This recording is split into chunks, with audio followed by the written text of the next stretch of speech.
beam out and beam in wherever I can. Those pictures are, I don't know, 60 years old. So here I am 60 years later, still beaming in and beaming out.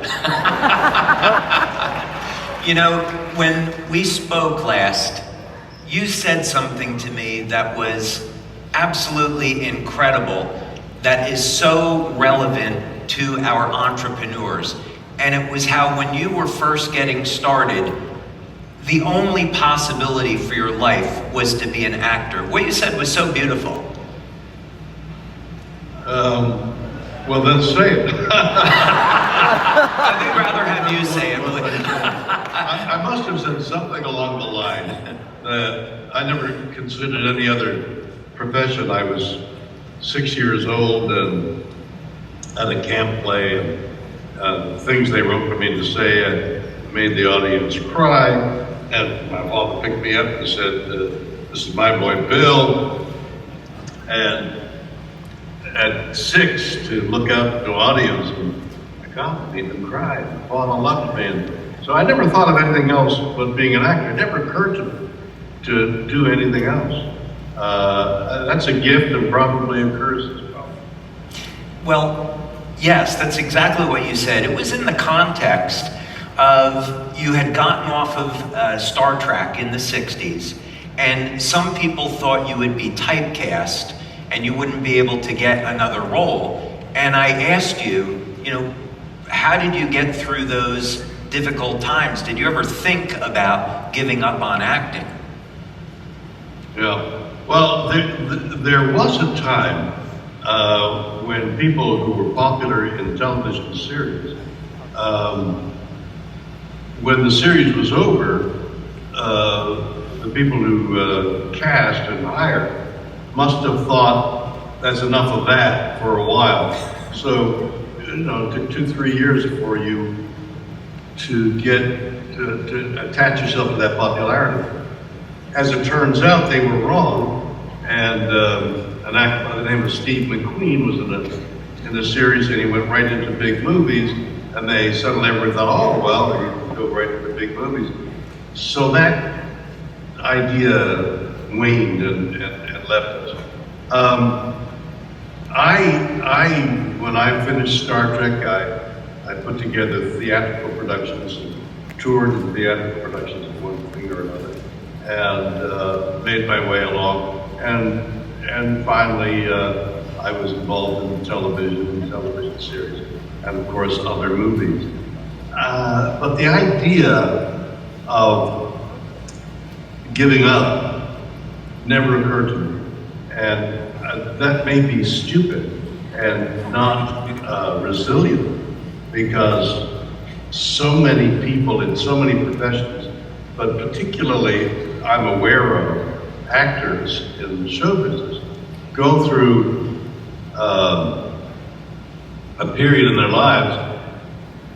You know that book called Passages that was written in your dreams when you're 20, and perfect dreams when you're 30, and you go through passages. Well, it occurred to me that actors, with all that dreams of the 20, not many actors can fulfill themselves of what their dreams are. There isn't room and there isn't talent, I guess. So when do you make that decision to stop being what you're doing and try being a dishwasher or something else? The tragedy of holding on too long is equal to the tragedy of letting go too soon.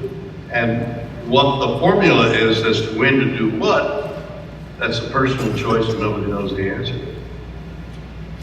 So you had this beautiful thing to say about people's lives are music being written, their story is being written, and certainly as you look back on your career, you've become iconic and you've accomplished so much in your life. And you look at this like a song being written or a book being written.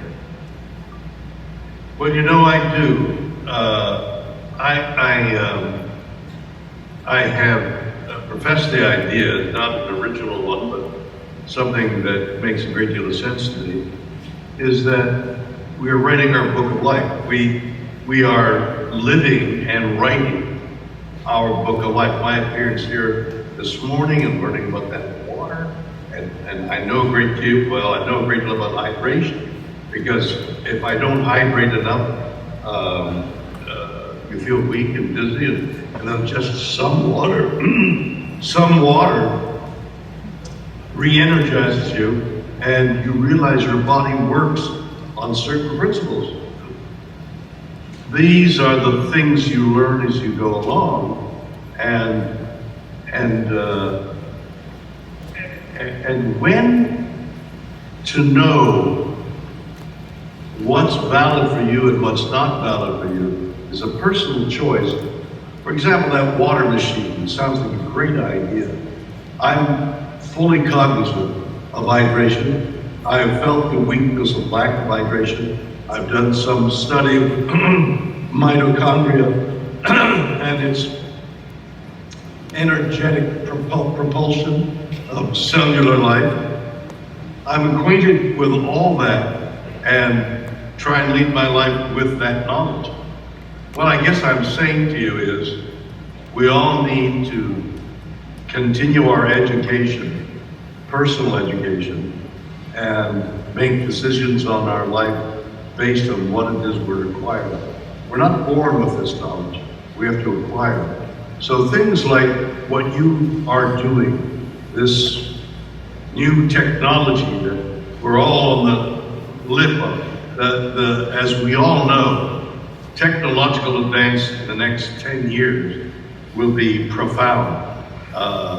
Things are going to change everywhere. Society, business, everything is going to change given these advances in science.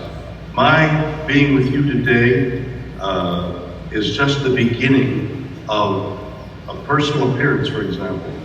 A couple of years ago, I was asked to come to Australia to talk.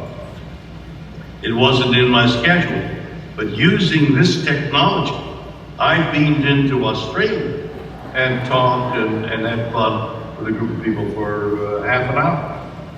It's new technology, new knowledge that will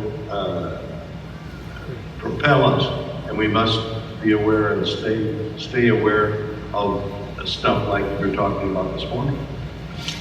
And of course, we love this hologram technology, and we're using it today where we're now here in Dallas and you're in California. We've done meetings where I was in Florida and gave a presentation in South Korea.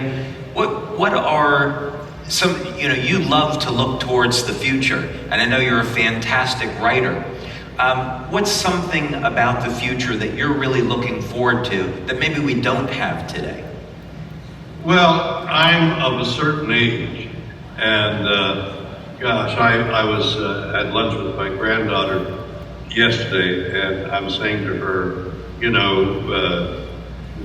if we're going to talk, if we're going to share any secrets of our life, I'm saying to my granddaughter, you better do it now, because I never know when. On the other hand, the possibilities of extending life to 110, 120 are very real. We're almost there, and I'm very healthy, and if I can avail myself of this new technology, of these life forces that are being invented and being administered, if I can avail myself of it, I'm going to. So I'm deeply involved in companies like yours and like this, because it's the future and it's tantalizingly there. We're just there. We're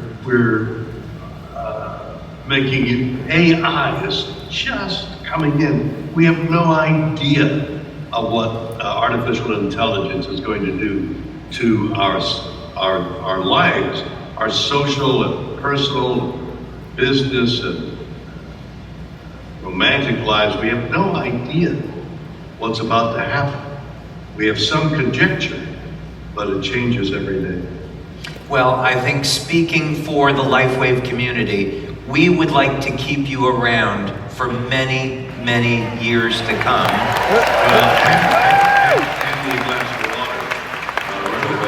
We will get, Bill, we will get you a water machine. Absolutely.